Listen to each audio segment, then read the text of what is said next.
Hi, hello, good morning. രാവിലെ ഞാൻ ബ്രേക്ക്ഫാസ്റ്റിന് ഒരു കപ്പ ഇരുന്ന കപ്പയും ഒരു 3-4 ചീമച്ചെമ്പും കൂടെ അരപ്പിട്ട് വേവിച്ചെടുക്കാൻ പോവാം. കപ്പയും ചേമ്പും കൂടെ കഷ്ണിച്ച് വെച്ചിട്ട് നമുക്ക് വെള്ളം അടുപ്പത്ത് വെച്ചിട്ട് വെള്ളം തിളച്ചതിന് ശേഷം മാത്രം ഇട്ട് കൊടുക്കാം. അപ്പം കപ്പ ഇടാനുള്ള വെള്ളം ഇവിടെ തിളച്ച് വന്നിട്ട് നമുക്ക് കപ്പ ഇട്ട് കൊടുക്കാം.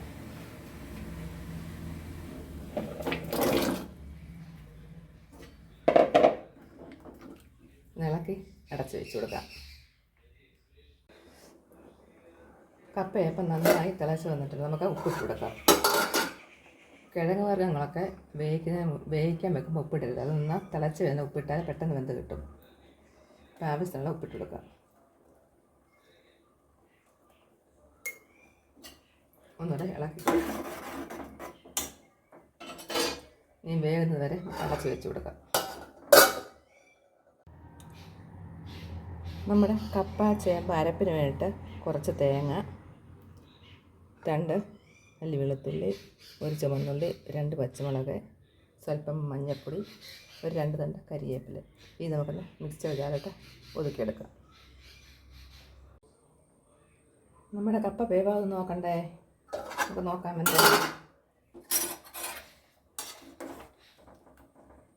കപ്പ വേവായി വന്നിട്ട് നമുക്കിത് ഈ വെള്ളം ഊറ്റി കളഞ്ഞിട്ട് അരപ്പിടാം.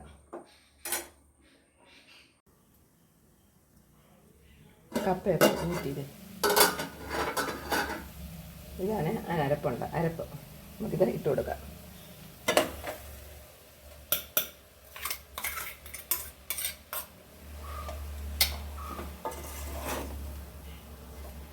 ഈ അരപ്പൊന്ന് വേകാൻ വേണ്ടിയിട്ട് നമുക്കൊന്ന് അടച്ച് വെച്ച് കൊടുക്കാം.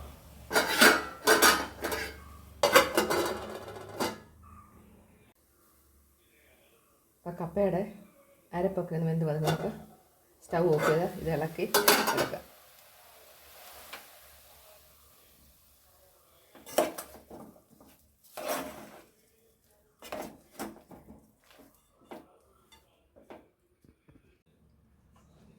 നമ്മുടെ കപ്പ ചേമ്പ് പുഴുക്കിവിടെ റെഡിയായി. നമുക്കൊരു സ്വല്പം കരിവേപ്പില ഇട്ട് കൊടുക്കാം. എന്നിട്ട് സ്വല്പം വെളിച്ചെണ്ണ ഒഴിച്ച് കൊടുക്കാം.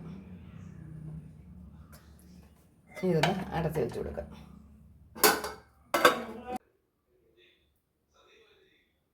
ഇപ്പം കപ്പപ്പുഴുക്ക് ഇവിടെ റെഡിയായി.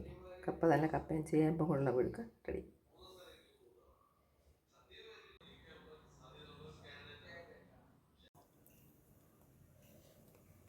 നമ്മുടെ കപ്പ ചേമ്പ് പുഴുക്ക്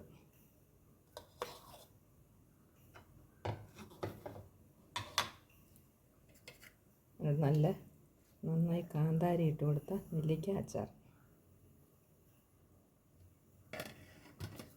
ഇതാണ് എൻ്റെ കപ്പയുടെ കറി. നന്നായിട്ട് കാന്താരി ഇട്ട് കൊടുത്ത നെല്ലിക്കായാണ്.